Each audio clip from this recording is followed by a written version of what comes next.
makes Miss Sloane such a unique film? I can't really think of any other film that has taken on the lobbying industry in such a serious, penetrating way. It's so revealing. And the lobbying industry is sort of quite intentionally as secretive and sort of unknowable as you can get. Well, this just sort of it just sort of reveals all the secrets. Well, that kind of leads me to my next question. What did you, either through the script or through shooting it, did you kind of learn about the lobbying world? Was there anything you didn't know before? Well, I certainly didn't know that war room atmosphere, Okay. which I assume is accurate. I mean, we had consultants and people to refer to all along, well, on every little detail, including the phraseology of this hearing will continue, you know, what we now refer you to the committee on blah, blah, blah. Everything was done with such care, so I assume that's what it's like.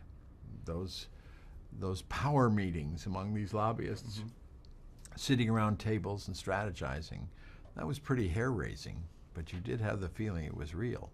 Yeah, absolutely. So what do you think is important that this person who goes up against the DC lobbying industry, why is it important that it was a female character in this? Well, there aren't enough great roles for females, for one thing, and this is a great role.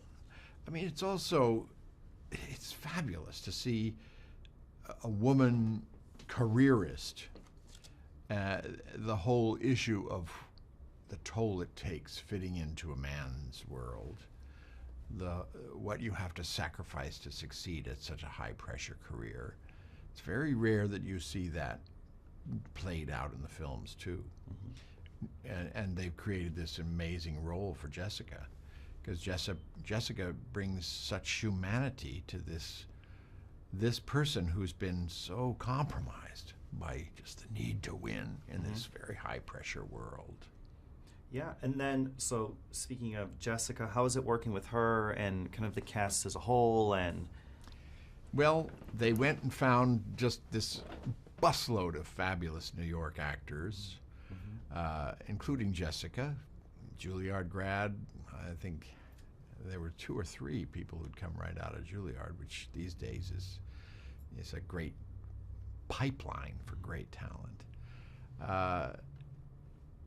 Sam Waterston is somebody I first worked with in 1975, and we've been friends ever since. okay, I don't think I had any other old friends, but certainly these great people. Michael Stuhlbarg, I've admired him in New York theater for years.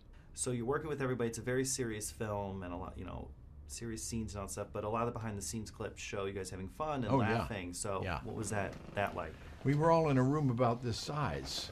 This is not an extravagant, luxurious film. It's also almost axiomatic, the less you're paid, the more you want to be in the movie. Well, we just sat around and exchanged the most fabulous stories for hours on end. I mean, courtroom scenes, Senate hearing scenes, those are famously interminable. Half of all these great actors were nothing more than extras. They had to simply sit there and be in the background for days and days on end while Jessica and I had the fun of playing these wonderful scenes. Well, we would all go between takes into our little room and just blow off steam and make each other laugh and laugh and laugh. Yeah, we saw that, like I said, in all those behind-the-scenes clips. And then lastly, what do you think audiences can expect, or what do you want them to take away from this?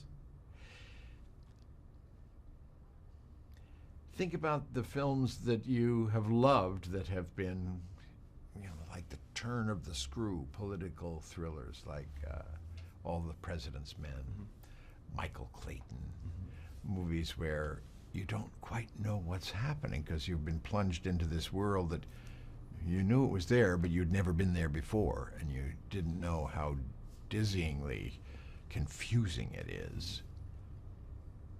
And out of that, we spin this incredibly intense plot teaches you a lot about our subject, but much more important, it tells you the story of this woman and her relationships, her non-relationships, her pain, and her life. That's just take away from it. You get a great story out of it.